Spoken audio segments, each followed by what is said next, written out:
الشمس إلى غسق الليل وقرآن الفجر إن قرآن الفجر كان مشهودا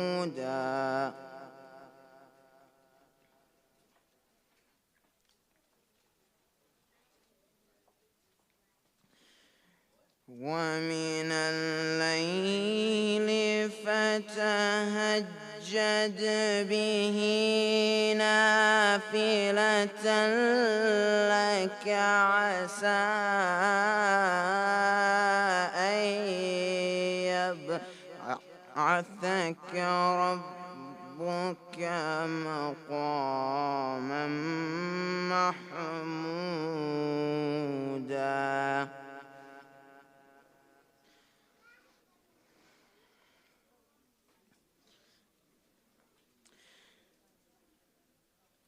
ومن الليل فتهجد به نافلة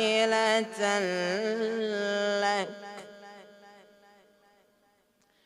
عسى أن يبعثك ربك مقاما محمودا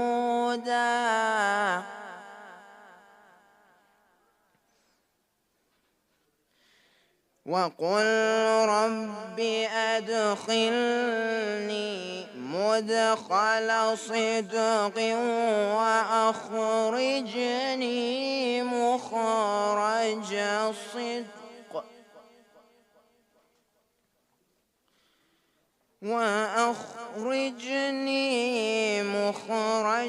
صدق واجعل لي من لدنك سلطانا نصيرا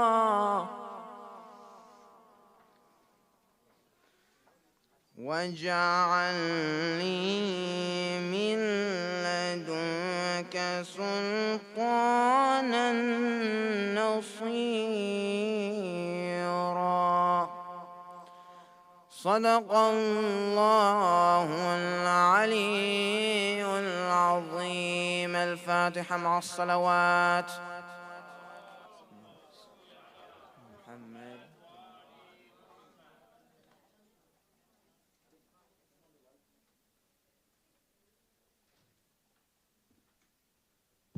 أحسنت.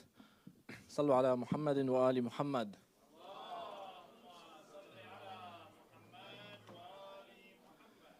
Assalamu alaikum, brothers and sisters. تقبل الله أعمالنا وأعمالكم. May Allah accept your deeds for this night or for the walk that you all did today. We ask Allah to grant us the ziyarah of Arbaeen inshallah next year or in the future, and to grant us the shafa'ah of Imam al-Hussein alayhi salam. Today we have a special guest. We have a guest which I can call now a frequent guest because he was here a few weeks ago. But does it hurt to remind everyone for Dr. Sadik Kassim.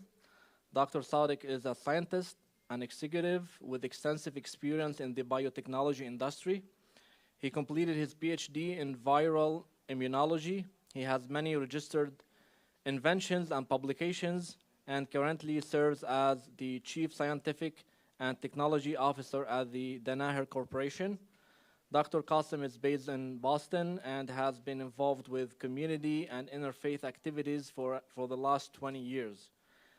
He has lectured at Muslim, Jewish, Christian, Buddhist, and Hindu organizations across the country, as well as universities such as Harvard, MIT, Stanford, and many more.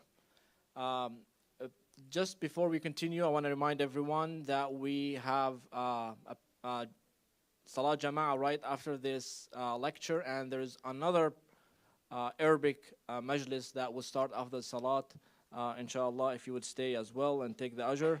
And now please help me welcome Dr. Sadik with a loud Salat ala Muhammad wa ali Muhammad.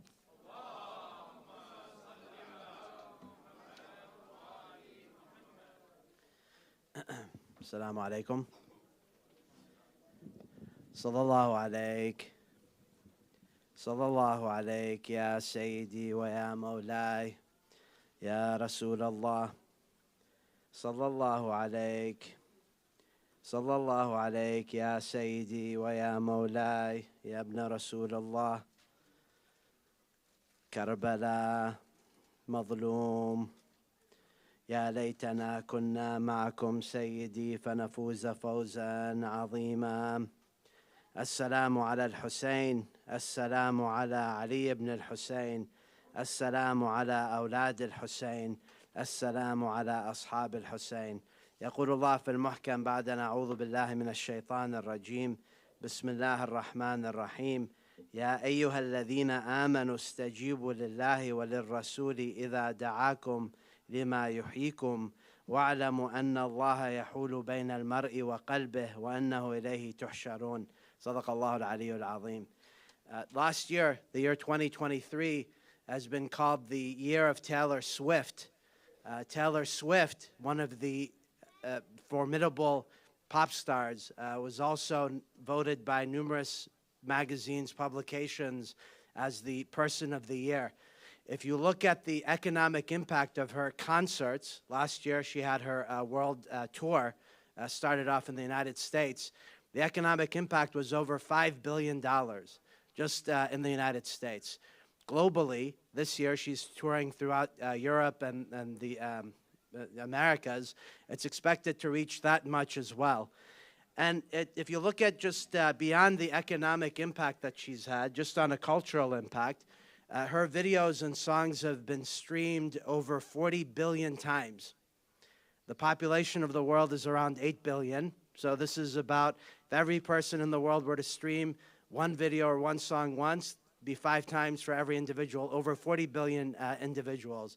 They estimate that the number of unique users that Taylor Swift has is anywhere between 800 million to 1 billion people around the world, meaning people that consider themselves fans and listen to her music, and the number that consider themselves what are called Swifties, meaning they're hardcore fans of hers, is a bit smaller, but still not insignificant, in the hundreds of millions of people.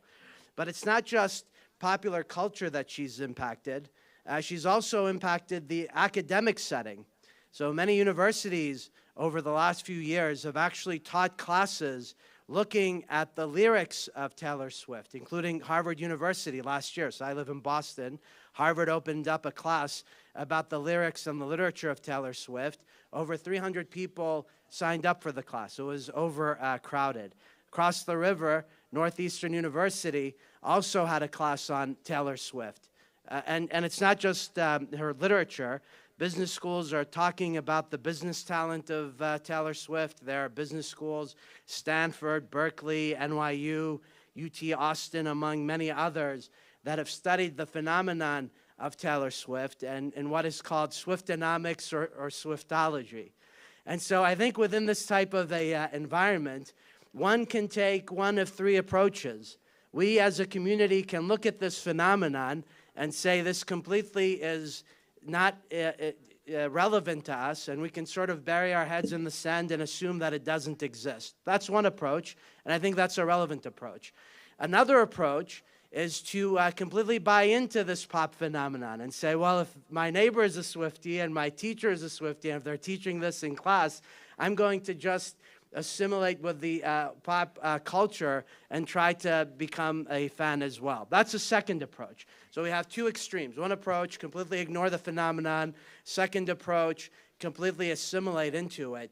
The third approach, and what I want to do here tonight, is we try to understand this phenomenon and actually what is it that makes this individual such a compelling figure that has impacted both the economics of different countries, the literature of different countries, but also the mainstream consciousness of different countries.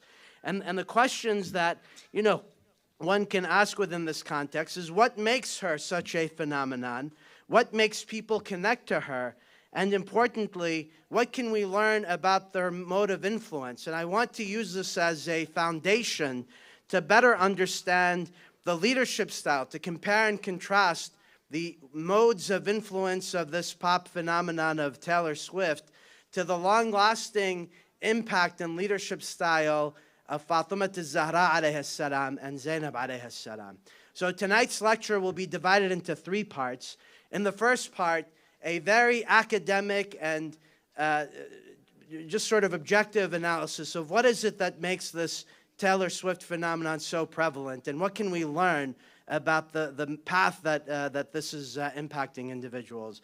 In the second part, and the takeaway here, the conclusion, just so that you know before we get to it, is that I think it's not just the mainstream marketing or the marketing of Taylor Swift that's made her a phenomenon. She's actually touched people on a literary level, so her lyrics and her songwriting has touched people emotionally. And I think that's the punchline here for tonight, that her leadership style is built first and foremost on this ability to connect with people on the level of the word, but then it's magnified by a pop marketing machinery that makes her word so prevalent around the world. So that's the punchline. Now, if we're going to base it on this concept of the word, I want to take a deep dive into the words of Fatima al-Zahra alayhi salam and Zainab alayhi salam, because there's some deep lessons here to understand between the words of a pop phenomenon like Taylor Swift and the words of spiritual figures like Fatima al-Zahra and Zainab alayhim salam. And I want to link it in the third part to the events of Ashura and Karbala. But before we get started, please let us recite aloud salawat. Allahumma salli ala Muhammad wa ala Muhammad. Now, some people may say, well, brother, Sadik, what is this? This isn't the appropriate environment. Why are we talking about Taylor Swift? This is Ashura. We're all sad. This is an occasion for mourning and for and lamenting the events of Ashura. And that's correct. But I would remind people of the way that Allah subhanahu wa ta'ala challenges the mu'min and the non-mu'min to approach the phenomenons around the world. Allah subhanahu wa ta'ala in the Quran has a beautiful ayah where the non-believers also question some of the metaphors and examples that Allah brought. And Allah responds to them by saying, إِنَّ اللَّهَ لَا يَسْتَحِي أَنْ يَضْرِبَ مَثَلًا مَا بَعُوضَةٍ فَمَا فَوْقَهَا. Allah subhanahu wa ta'ala is not embarrassed to give you an example of a fly or a gnat or a mosquito, and taking this as an example to teach you a lesson by which إن الله لا يستحي أن يضرب مثلا ما بعوضة وما فوقها فأما الذين آمنوا فيعلمون أنه الحق من ربهم. So those who believe know that in the example of the mosquito and in the fly is an example for reflection. وأما الذين كفروا فيقولون ماذا أراد الله بهذا المثل. And those who don't believe say, why is Allah bringing up this example of the mosquito? ويهدي به كثيرا وما يضل به إلا الفاسقين. Allah subhanahu wa ta'ala only sets to essentially misguide the fasiqeen. So here what Allah subhanahu wa ta'ala is saying is He's challenging us that everything that exists in creation, whether it's the mosquito, the gnat, the camel, Allah subhanahu wa ta'ala, for example, says, أَفَلَا يَنْظُرُونَ إِلَى الْإِبِلِ كَيْفَ خُلِقَتْ. Have they not reflected on how the camel was created?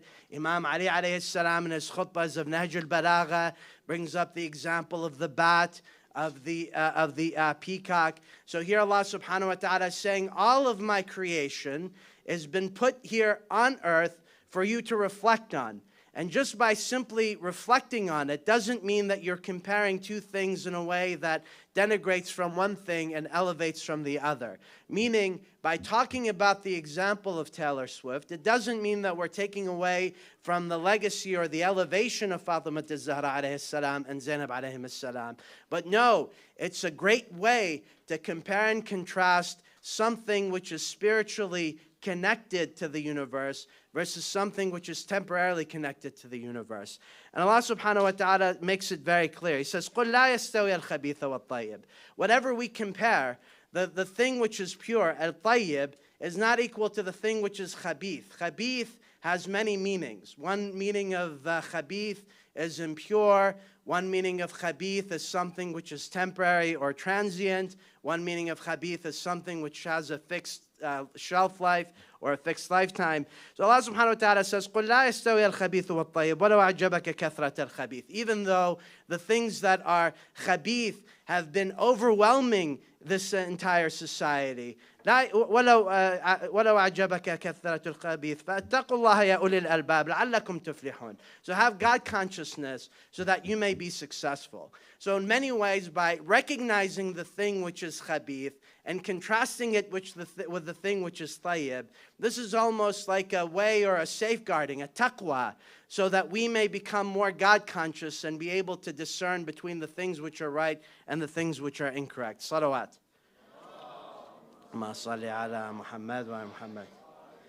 So as I mentioned, ultimately what has made Taylor Swift such a big phenomenon, it's not really her marketing machinery, although that's helped amplify her message. It's not her music, but it's really the words of the music that have really brought her to become such a impactful figure. And there's a really great analysis by the New York Times by a reporter, a 48-year-old reporter named Taffy Ackner, who looks at the lyrics of Taylor Swift, and she says, many people, they perceive them as simple love language or love stories that talk about girlhood. But actually, the words of the lyrics of Taylor Swift have a deeper meaning. What they talk about is in the form of love songs. What they do is they talk about her journey from girlhood to womanhood, and they describe the pain and challenges that she's faced at every step of her life.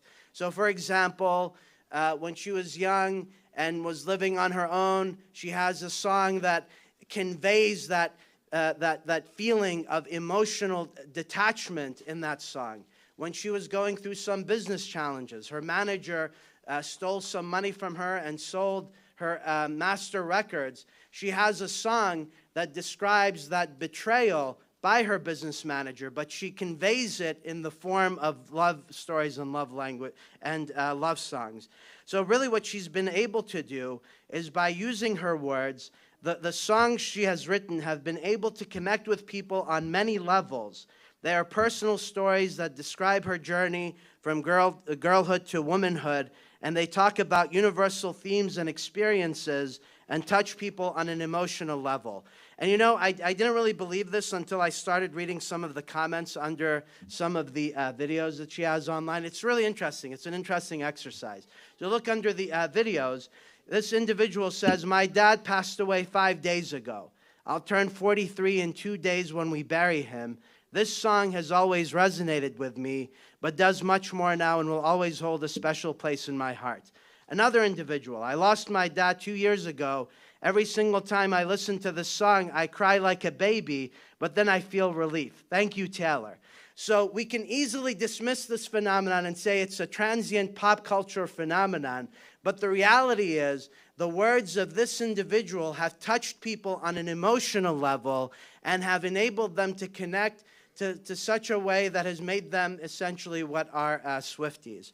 So I think the main take-home, and we can spend more time here, but I think this suffices for the discussion, that, the phenomenon isn't something to be dismissed, but it's something to be understood. And what we can understand here in this example is the power of the word. So words have the impact of impacting people on an emotional level, but they also have the impact or the ability to impact people on a spiritual level and an intellectual level. And this is where I want to now transition into the example of Fatima al-Zahra alayhi salam. Because Fatima al-Zahra, many of us claim to be Fatimis. So like there are many people who are Swifties, they've memorized every single word of her lyrics. But many of us who claim to be Fatimis, how many of us have memorized the words of Fatima al-Zahra? Many of us, if we mention the concept of Taylor Swift, say, well, yes, I know this song, and I know this song, or I know this phenomenon or this phenomenon. And then we become ashamed when we mention, we say Fatima al-Zahra, but how many of us have truly understood and internalized the words of Fatima al-Zahra? And particularly, the words of Fatima al-Zahra during her most challenging moment in life, which is immediately after the death of the Prophet, when the land of Sadik was confiscated from her. So what I want to do in the next section is take a deeper dive into the words of Fatima az-Zahra. If Taylor Swift has been able to impact people through words, then one would think that the words of Fatima az-Zahra will have a deeper and more profound meaning. And yet the tragedy is, many of us have not really understood the words of Fatima az-Zahra, let alone internalize them into our daily life, let alone reflected on them. So let's spend the next few minutes reflecting on the speech of Fatima az-Zahra at the event of Sadik, the Sadikiyya. Salawat. So what is Sadik? Sadik was a piece of land. Many of you have heard of Sadik, but many of us, we assume that Sadik was a small piece of date orchard, very small, meaningless piece of land. But the reality is very different, and we'll get into the importance of Sadik, not just for Fatima az-Zahra alayhi salam, but really the events of Sadik set up the events of Siffin, which set up the events of Karbala. And the tragedy that the Muslim Ummah is in today is because of this fundamental injustice that occurred in Sadik. And the reason that the Muslim Ummah today is so divided and so confused is because of this lack of understanding of the fundamental events of Sadik. So let's take a deeper dive into Sadik. Sadik, as I mentioned, was a piece of land. It was a spoil of war that was surrendered to the Prophet as part of this peace settlement. So the Prophet ﷺ went into battle with some of the Jewish tribes at Khaybar. And as an outcome of that battle, the Prophet ﷺ received the land of Khaybar as part of the peace settlement with the Jewish tribes. Immediately after receiving this land of Sadik from the Jewish tribes, Allah subhanahu wa ta'ala reveals the following ayah. And this is an important ayah. Surah 59, ayah 7. Allah subhanahu wa ta'ala says, مَا أَفَاءَ اللَّهِ عَلَى رَسُولِهِ. Whatever the Prophet has received as a booty of war, as a spoil of war. Afa. Afa is a type of spoil of war that comes through peaceful means. So it's not that the Prophet forcefully seized Sadik from the Jewish tribes. It was given to the Prophet as part of a peace settlement. مَا أَفَاءَ عَلَى اللَّهِ مَا أَفَاءَ اللَّهَ عَلَى رَسُولِهِ. So whatever Allah subhanahu wa ta'ala has given to the Prophet, this ayah 59:7, all of the scholars of Islam are unanimously agreed upon that this is in reference to Sadik. مَا أَفَاءَ اللَّهَ عَلَى رَسُولِهِ مِنْ أَهْلِ الْقُرَىٰ فَلِلَّهِ وَلِلرَّسُولِ. This land belongs to Allah and belongs to the messenger of Allah. وَلِذِي الْقُرْبَى, and to the relatives of the Prophet. So this is a direct order and command from Allah subhanahu wa ta'ala that the land of Sadik, which has been given to the Prophet, belongs to the Prophet, has been given by Allah to the Prophet, belongs to the Prophet, his family, وَلِذِي الْقُرْبَى وَالْيَتَامَى وَالْمَسَاكِينَ وَابْنَ السَّبِيلِ. And it also belongs to the orphans, it belongs to the poor, and it belongs to the prisoners of war. And Allah subhanahu wa ta'ala says, كَلَا يَكُونَ دَوْلَةَ بَيْنَ الْأَغْنِيَاءِ مِنْكُمْ. And so Sadik was given as a source of, as a gift to the Prophet, and then was gifted to Fatima az-Zahra by Allah subhanahu wa ta'ala. And it was meant as a means to take care of the orphans, the poor, and the prisoners of war. And Allah subhanahu wa ta'ala tells us in ayah 7, surah 59, so that wealth may not merely circulate among your rich. كَلَا يَكُونَ دَوْلَةً بَيْنَ الْأَغْنِيَاءِ مِنْكُمْ. So this was a trust that Allah subhanahu wa ta'ala gave to the Prophet. Prophet immediately gave it to Fatima az-Zahra so that they can take care of the community of poor Muslims that were living in the city of Medina. And in fact, what ended up happening was immediately, and this is a narration that Imam al-Baqir tells us, and this is revealed from Imam al-Rida alayhi salam.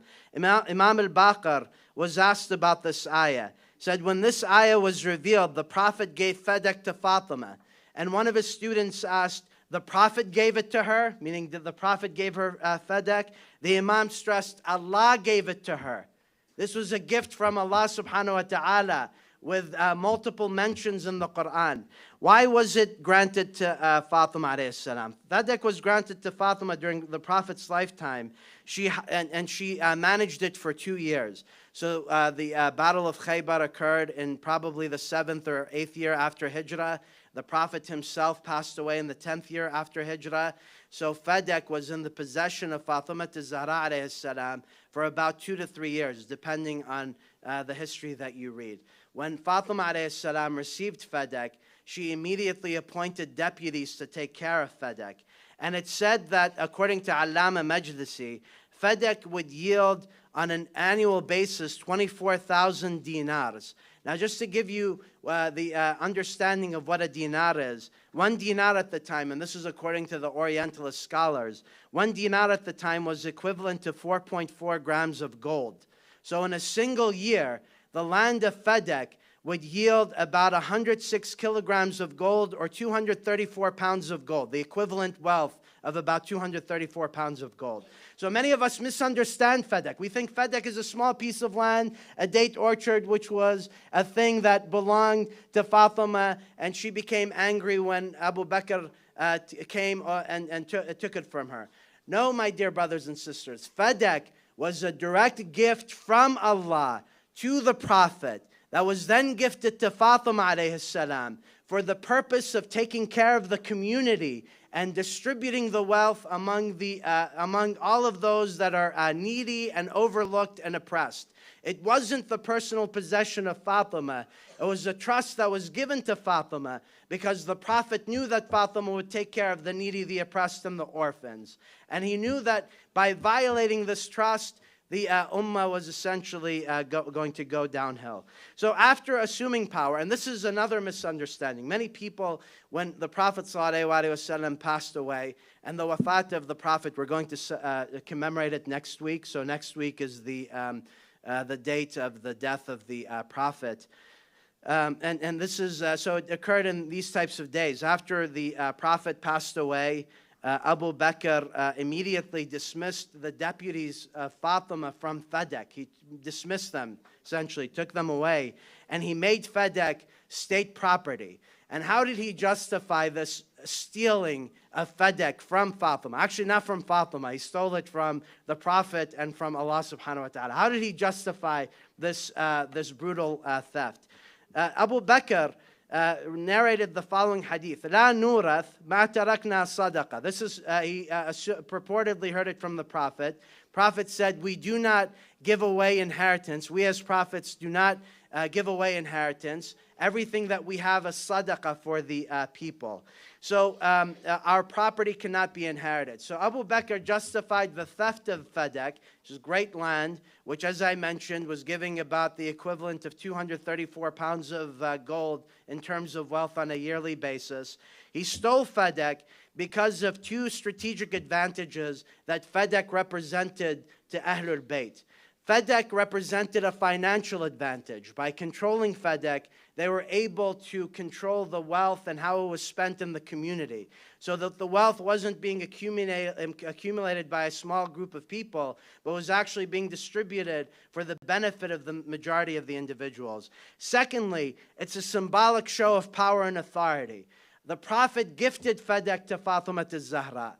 Abu Bakr wants to demonstrate his authority, so he steals it, and this is ultimately a symbol of his power, that there's a new sheriff in town, a new individual in town that's going to take over for the community. Now the question becomes, how did Fatima respond? How did Fatima demonstrate her leadership in this moment of oppression and in this moment of theft? The first thing that she did is she mobilized people. She went to the people, the male leaders of Medina, and reminded them of their obligation. And she was going door to door with Imam Ali alayhi salam, with Imam Hassan alayhi salam, Imam Hussein, and Zainab alayhi salam. So I want you to imagine this image right now. Immediately after the death of the Prophet, this gift from Allah has been seized and taken away from Fatima. Fatima immediately mobilizes the community in partnership with Imam Ali alayhi salam by going door to door to the community members. And why was she initially going to the community members or the community leaders? Because many of the people of Medina, the Ansar, these were the people that pledged allegiance to the Prophet. They pledged in Bay'atul Uqba, this is the pledge or the treaty of Uqba, that they would take care of the Prophet and they would take care of the family of the Prophet. Fatima alayhi salam, when Fadak was unjustly seized from her and from her family, she mobilized the people. She went door to door and she reminded them of their promise to the Prophet. She said, Ya Ahl al-Ansar, O people of Medina, have you forgotten your promise to the Prophet, that you would protect the Prophet, that you would protect the family of the Prophet in Bay'atul Uqba? And she went, and Allama Majlisi tells us about this particular story, where she went to a man named Mu'adh bin Jabal. Mu'adh bin Jabal was one of the leaders of Medina, and she goes to him and she says, Mu'adh, do you not remember this pledge that you made to my father to protect the Prophet and to protect the family? Mu'adh says, yes, I remember, but have the rest of the people of Medina remembered this pledge as well? And she said, no, no one has joined me in this, in defending this pledge. So Mu'adh bin Jabal says, then I will not join you as well. So the entirety of the community, when it was the most important moment in the time of Fatima al-Zahra alayhi salam, abandoned their pledge to the Prophet and abandoned their pledge to Fatima alayhi salam, abandoned their pledge to Imam Hassan alayhi salam, Imam Hussein and Imam Ali alayhi salam. Salawat.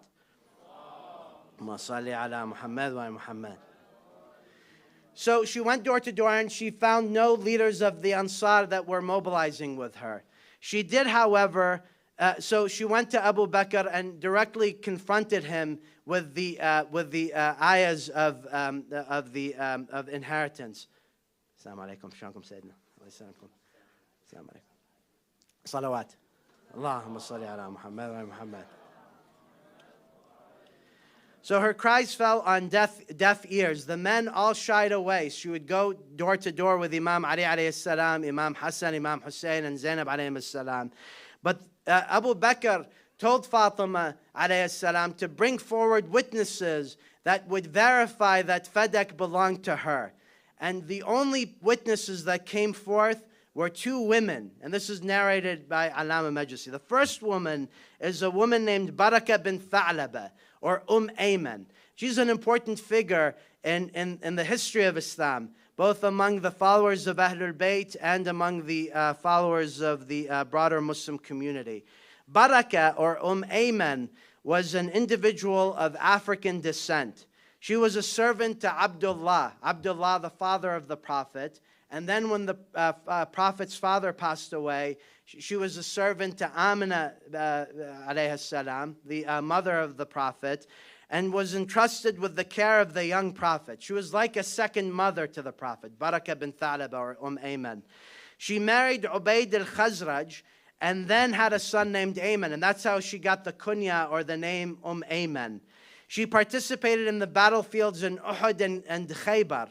Many people forget that in the early Muslim community, it was both men and women that were participating in the battlefield. And Ayman was a really courageous figure who was participating in the battlefield. When all of the men at Uhud ran away, Ayman stood firm by the Prophet and was there to protect him. So Ayman is an important individual in the life of the Prophet. She's a very reliable narrator of hadith in both the Sunni and the Shi'i traditions. And after her husband, Ubayd al-Khazraj, passed away, she married an individual named Zayd. Zayd, who all of you know is one of the early companions of the Prophet. And they had a son named Usama ibn Zayd. So Ayman, or Tha'lab, or Barakah, was the mother of both Ayman and Usama ibn Zayd, two important companions in the lifetime of the Prophet. Imam Ja'far al-Sadiq alayhi salam tells us that women will be significant contributors to the cause of global justice. And there's a famous hadith that's been narrated where he names specifically 7 female companions of the Imam al-Mahdi Ajjalallah Faraja, with Ayman being one of them. So she's an important figure in the history of both Sunni and Shi'i, the followers of Islam. Ayman was one of the individuals that followed Fatima al-Zahra alayhi salam and bore witness that Fadak belonged to Fatima and was not the property of Abu Bakr. The second individual who was a witness to Fatima alayhi salam was a woman named Asma bint Umays. And she's an important figure. She was initially the wife of Ja'far ibn Abi Talib, so the brother of Imam Ali alayhi salam. This is his wife, Asma bint Umays. And after Ja'far ibn Abi Talib alayhi salam passed away, she became the mother, the wife of Abu Bakr. So she was Abu Bakr's wife, and she was the mother of Muhammad ibn Abu Bakr. And she stood firm, she stood as a witness against her own husband in support of Fatima al-Zahra alayhi salam. So Fatima al-Zahra brought forth these two individuals, Asma bint Umays and Ayman, as witnesses that Fadak belonged to her. Now, ultimately, and she's an important figure because she also helped Imam Ali alayhi salam wash and shroud Fatima after her death. Now, eventually, all of these things fell on deaf ears. So Fatima al-Zahra alayhi salam, 10 days after the death of the Prophet, wanted to directly confront Abu Bakr, but also wanted to remind the broader Muslim community of their obligation of defending the Prophet ﷺ and defending her right with respect to Fadak. And this is where the sermon of Fadak, or al-Fadakiyya as it's called, was recited. The Fatima al-Zahra alayhi salam marched to the masjid of the Prophet with a group of individuals, and she goes deep into the sermon of al-Fadak, or al-Fadakiyya. And it's an important sermon. Unfortunately, it hasn't been given much focus or interest. There's a recent book that was actually published last year by a scholar named Mahja bin Dalla in the West. She's a scholar at Berkeley Theological Union in California. And this is a book that's been published by Cambridge University Press in the United Kingdom. The name of the book is a study of the Sermon of Fatima. The longer title is Feminist Theology and Social Justice in Islam. So I would urge all of you to look at this book because it's a deep analysis of the Sermon of Fadak. And what does the Sermon of Fadak tell us? Well, you know, it's interesting because the Sermon of Fadak is divided into 8 parts or 2 major sections. So remember, here she's confronting Abu Bakr for stealing her property of Fadak. And many of us, if our property has been violated or someone has stolen something from us, we immediately want to go and confront them and tell them, why have you taken this thing which belongs to me? But look at the way that Fatima al-Zahra alayhi salam confronts Abu Bakr. It's not a matter about her, but she wants to elevate the discussion to reveal the fundamental principles of justice and tawheed in this example of the stealing of Fadak. It's a beautiful sermon. Again, it's something worth a deep dive into. So in the sermon of Fadak, Fatima al-Zahra alayhi salam divides it into 8 parts. And, you know, the 8 parts, just briefly, we can break them down into, at the beginning, she starts with the praise of Allah and talks about the importance of Tawheed, Nubuwah, Imamah, the Quran, Salat, fasting, and justice. This is the first part of Al-Khutbah Al-Fadakiyya. In the second section, she reminds the people of her special connection to the Prophet, and she critiques the Muslims for neglecting their duties to the Prophet and to the Ahlul Bayt. And this is where she brings up the issue of Fadak. But Fatima al-Zahra alayhi salam doesn't immediately go into the issue of Fadak. She starts off her sermon of al-Fadakiyya by praising Allah subhanahu wa ta'ala. She says, Alhamdulillah ala ma an'am, wa lahu shukru ala ma alham, wa thana'u bima qaddam, min umumi ni'amin abtadaha, wa subugh al-ala'in asaddaha. So she starts with the praise of Allah subhanahu wa ta'ala. And then she goes into the deep dive of reminding the people who she is. She says, Ayyuhan nas, i'lamu inni Fatima. Recognize that I am Fatima, O people. You know, you've neglected your duty. Recognize who I am. She says, Wa Abi Muhammad sallallahu alayhi wa sallam. And my father is Muhammad sallallahu alayhi wa sallam. أقول عودا وبدءا ولا أقول ما أقول غلطا ولا أفعل ما أفعل شططا لقد جاءكم رسول من أنفسكم عزيزا عليه ما عنتم حريص عليكم بالمؤمنين رؤوف رحيم فإن تعزوه وتعرفوه تجدوه أبي دون نسائكم وأخا ابن عمي دون رجالكم. She says, I am the daughter of Muhammad sallallahu alaihi wasallam, the same prophet who is mentioned in the Quran as being a source of rahmah for you. And if you miss this prophet, recognize that he is among your women, meaning me, Fatima. Fatima bid'atun min abiha. Recognize that Fatima is here among you, and recognize that his cousin is among your men. Again, reminding the community. So this khutbah of al-Fadakiyya was directed to Abu Bakr, but it was also directed to the broader Muslim audience. Oh Muslims, the Prophet has just passed away 10 days ago, and you've completely neglected your obligation to the Ahlul Bayt. You've neglected your obligation to the Prophet. She reminds them of the importance of Salat, Som, and so on. And altogether, and this is a really important thing, Abu Bakr brings up one hadith that had no other narrators, that the prophets do not leave behind inheritance. Fatima al-Zahra alayhi salam responds to this one weak narration with a khutbah that contains 28 verses from the Quran. In this one sermon, she responds to a weak hadith from Abu Bakr with 28 verses directly from the Quran, essentially annihilating and breaking down the argument of Abu Bakr. Fatima mobilized the Quran and theological themes to remind herself, Abu Bakr, and the Muslims that they played an important role in determining how faith impacts the unfolding of events. Meaning, if you truly stand for justice, how will you respond during those moments where justice is the most meaningful? Will you run away like the majority of the Muslims, or will you confront injustice by standing with those that are oppressed, like Fatima al-Zahra alayhi salam?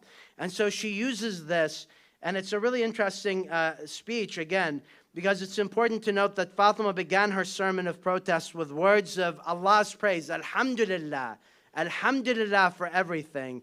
And her complaints and grievances were not with Allah subhanahu wa ta'ala, but with Abu Bakr's abuse of power, and importantly, the inaction of the people of faith. The Muslims who claim to be Muslims and followers of the Prophet, they neglected their basic obligation to Fatima, and that led to the entirety, the beginning of the end of the Muslim community. That laid the foundation for the injustice that happened in Karbala. It all goes back to Fadak, my dear brothers and sisters. Salawat. And so when we look at the value of Fadak, Fadak is not just a piece of land. Many of us misunderstand Fadak. We think it's a piece of land, but really it was a gift from Allah that was an enablement for creating a community based on equality and on justice and distribution of wealth and property among the community, so that it doesn't belong to a certain group of people. Zainab alayhi salam witnessed all of these events when she was a young girl, 4 to 6 years old, according to the various narrations. She was going around with Fatima al-Zahra alayhi salam, Imam Ali alayhi salam, and her brothers, Imam Hassan and Imam Hussein. And so there's a symbolic value of Fadak, where there's an interesting narration. One time, Imam al-Kadhim was invited by Harun al-Rashid, the Khalifa of the Abbasi Empire. And Harun asks Imam al-Kadhim, he says, I want to give Fadak back to you, because it was taken by Abu Bakr and then maintained by the Umayyads, except for a brief period by Umar ibn Abdul Aziz. But then the Abbasids took it over again. And now Harun is talking to Imam al-Kadhim and says, I want to give Fadak back to you. And Imam al-Kadhim alayhi salam says, I'll accept Fadak on one condition, that you give me all of Fadak. And Harun says, well, okay, fine, define for me the boundaries of Fadak.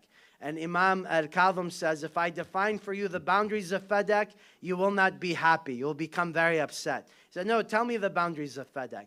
Says the boundaries of Fadak begin in Africa, extend all the way to Asia, extend to the north to the Caucasus, and to the south to parts of Africa. Meaning, Fadak is not a land of property, but is the wilaya of the Muslims. And Harun al-Rashid becomes upset by this response.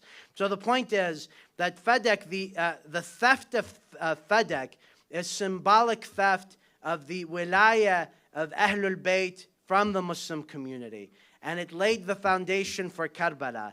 So if we go to Karbala, Sayyidah Zainab alayhi salam, the sermon of Zainab alayhi salam resonates with the Fadakiyya of Fatima, because they both spoke truth to the political powers of the time and used the Quran and a deep understanding of theology to seek justice for the oppressed. If you look at the khutbah of Zainab alayhi salam, the apple doesn't fall far from the tree. The way that her mother confronted injustice is the same way that Zainab alayhi salam confronted injustice. She begins by saying, Alhamdulillahi Rabbil Alameen. Again, beginning with the praise of Allah. Alhamdulillahi Rabbil Alameen. Wa sallallahu ala rasulih wa alihi ajma'in. Wa iyyakum sharra makanin wa ad'afa jundin. Wa la in jara'ata ala al-dawahi مخاطبتك إني لأستصغر قدرك وأستعظم تعريفك تقريعك وأستكثر توبيخك. So here Zainab alayhi salam starts off with the praise of Allah subhanahu wa ta'ala, but she has a really unique sense of humor where she denigrates Yazid alayhi salam. So remember, she's just gone through the oppression of witnessing the injustices on the battlefield of Karbala, but she still retains this really powerful wit and this really powerful ability to deploy language in a way that takes down her enemies. Taking down the enemies not by swords or physical violence, but through her words. In these words, what I just recited, she tells Yazid, in the palace of Yazid, confronting the unjust oppressor, what an evil place you have acquired, and what a feeble army you possess. Essentially confronting and taunting Yazid during her most painful moment, but bringing him down to size, knowing that this is something that's going to affect him. Nonetheless, the unpleasant circumstances have made me speak to you. This is Zainab talking to Yazid. While I consider your status to be quite low and your reproach to be quite large, as also I consider scoffing at you abundantly. وَاسْتَكْثِرُ بِتَوْبِيخَك. Meaning, if I had the opportunity, I would essentially mock you for, you think you have this huge palace, but you have a feeble army, you have a wicked palace. All of this is just a deception and is completely meaningless. Essentially, using words to bring him down to size. And then she reminds Yazid, she says, وَمَا رَبُّكَ بِظَالِمٍ لِلْعَبِيدِ فَإِلَى اللَّهِ الْمُشْتَكَى وَعَلَيْهِ الْمُعَوَّلِ. Allah is not unjust to His servants. I complain only to Allah and I rely on Him alone. Here, during her most difficult moments, she's addressing Yazid, but she's also addressing all of us as Muslims in contemporary times. During our difficult moments, who are we complaining to? Are we complaining to individuals that can help us, or are we reverting back to Allah subhanahu wa ta'ala? Many of us, just like the sermon of Fadak, assume that the sermon is simply talking to Abu Bakr. But in fact, these are divine and spiritual words that are directed towards the Muslims of all times, not just during that time. Very similarly to the khutbah of Zainab alayhi salam. And then she concludes, فَالْحَمْدُ لِلَّهِ رَبِّ الْعَالَمِينَ الَّذِي خَتَمَ لِأَوَّلِنَا بِالسَّعَادَةِ. Praise be to Allah who has brought sa'ada or happiness upon us with forgiveness.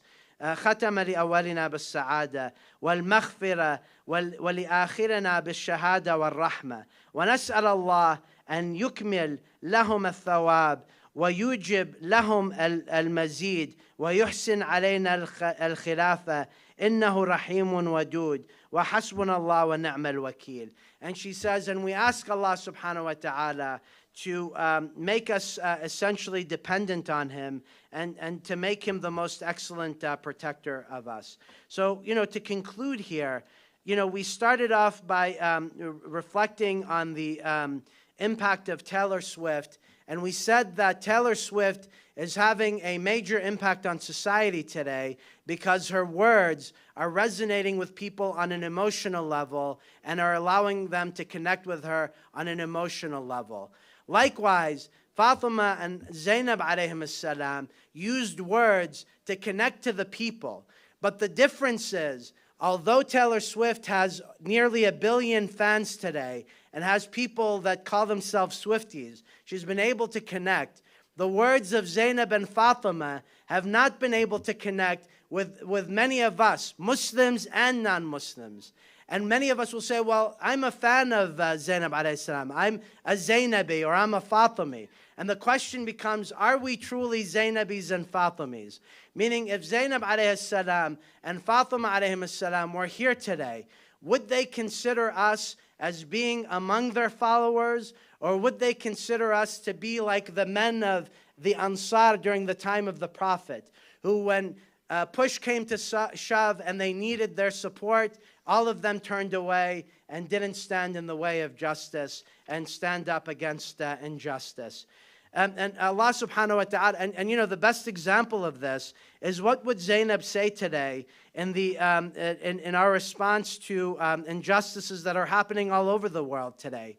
So the injustice that's happening in Gaza, where we know, according to the New York Times, one woman dies every 2 hours in Gaza. This is according to the New York Times. According to the United Nations, there are 50,000 pregnant women in Gaza. Approximately 180 are giving birth every day. So today, 180 women gave birth to children in the land of Gaza. And where are the Zainabis? Where are the Fatimis? What are we doing in terms of supporting these communities? Gaza is the most dangerous place in the world to be a woman or a girl right now, according to the New York Times. The number of women and girls being senselessly killed in this violence rises by the hour. And again, the question becomes, where are the Zainabis? Where are the Husseinis? And so to conclude, the words of Taylor Swift are transient and temporary, and they cannot be compared to the words of Fatima and Zainab alayhim as-salam. Allah subhanahu wa ta'ala tells us this in the Quran. It says, أَلَمْ تَرَى كَيْفَ ضَرَبَ اللَّهُ مَثَلًا كَلِمَةً طَيِّبَةٌ كَشَجَرَةٍ طَيِّبَةٍ أَصْلُهَا ثَابِتٌ وَفَرْعُهَا فِي السَّمَاءِ. A good word is like a good tree. It has a strong root, and its branches grow to the sky. And Allah subhanahu wa ta'ala goes on to say, تُؤْتِي أُكْلَهَا كُلَّ حِينٍ بِإِذْنِ رَبِّهَا وَيَضْرِبُ اللَّهُ الْأَمْثَالَ لِلنَّاسِ لَعَلَّهُمْ يَتَذَكَّرُونَ. It's always giving of its fruit. The words of Fatima and Zainab alayhim as-salam are like the good tree. They have a strong foundation, and they've existed with us for over 1,400 years. And they're bearing fruit for all of us on a daily basis. But we as Muslims are not picking from those fruit. We ignore those fruit. We let the fruit fall on the ground and don't benefit from the fruits of those good words. By contrast, وَمَثَلُ كَلِمَةٍ خَبِيثَةٍ كَشَجَرَةٍ خَبِيثَةٍ اجتثت من فوق الأرض ما لها من قرار. And a weak word is like a weak tree. It has a very wobbly foundation, and it's on the edge of defeat.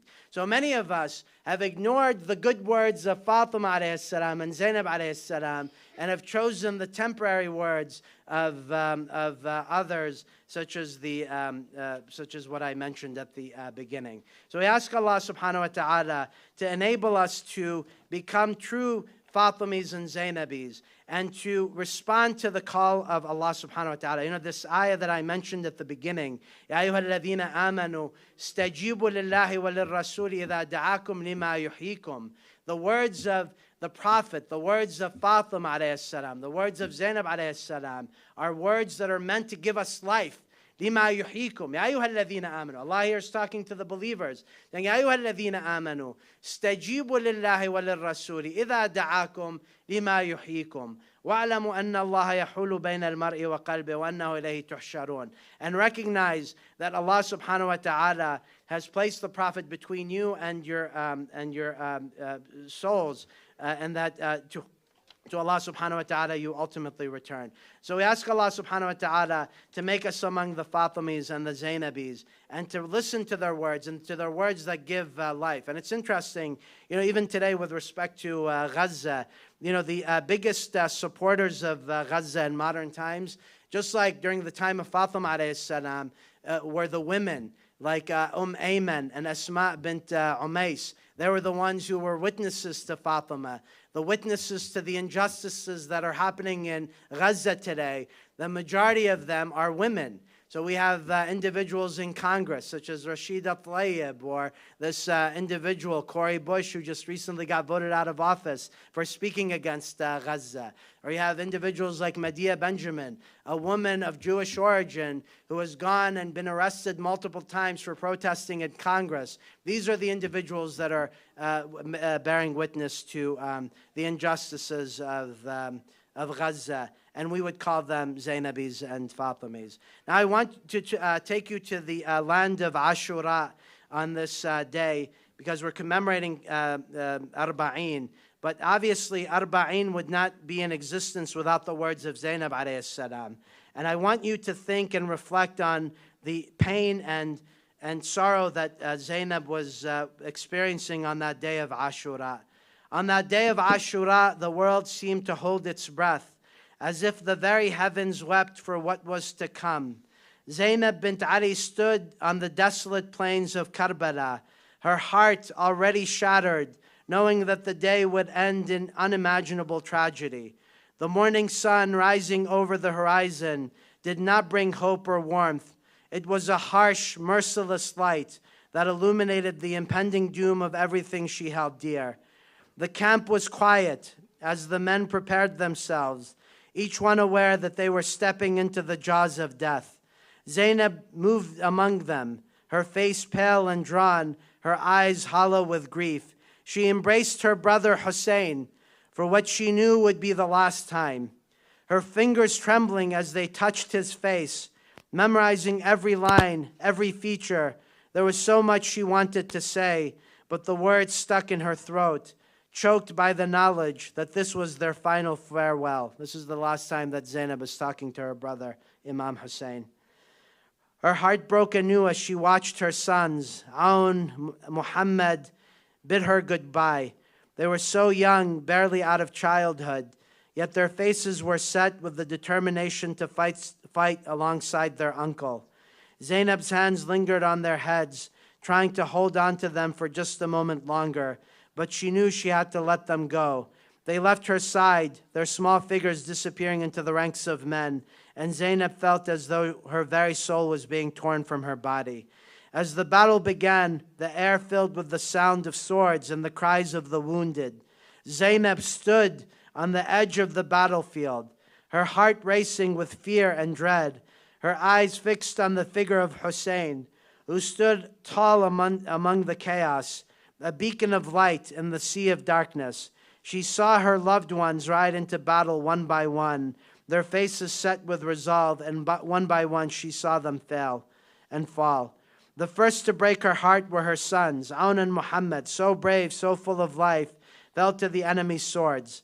Zainab's world crumbled as she watched their small bodies hit the ground, the light in their eyes extinguished forever. She wanted to scream, to run to them, to cradle them in her arms, but she could not move. She could not breathe. Her legs gave way beneath her, and she collapsed to the ground, her hands clawing at the earth, her voice lost in the roar of the battle. And then it was Abbas, her brother, her protector, the one who has always been by her side. She saw him struggle to reach the river, his only thought to bring water to the thirsty children. But the enemy cut him down, severing his arm, his lifeless body falling into the dust. Zainab's vision blurred with tears as she watched him fall, knowing that with him, a piece of her heart had died. But the most excruciating moment came when she saw Hussein, her beloved brother, surrounded by enemies, his body already battered by wounds, yet still standing, still refusing to surrender. Zainab's breath caught in her throat as she watched him fight, every moment a testament to his unbreakable spirit. But she knew it was only a matter of time. She knew that death was closing in on him, that she would soon lose the last of her family.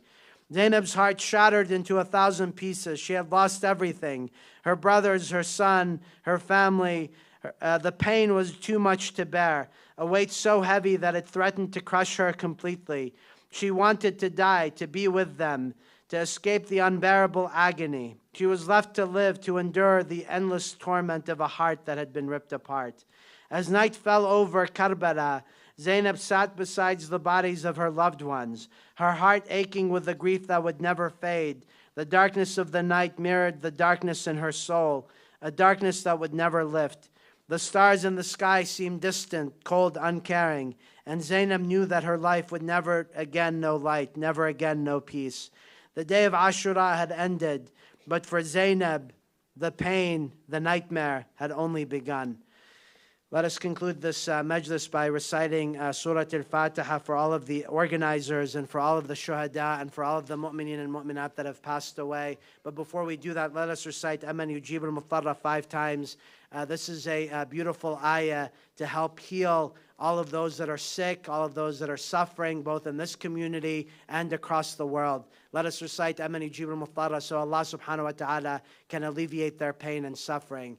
Bismillah ar-Rahman ar-Rahim.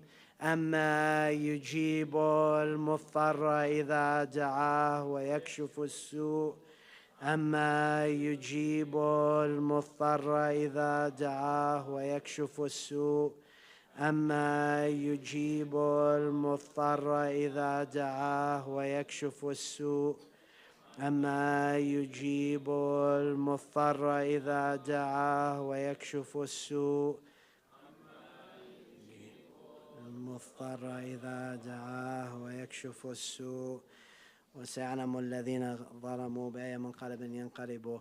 Let us recite Surah Al-Fatiha after a loud salawat. اللهم صل على محمد وعلى محمد وعلى محمد. بسم الله الرحمن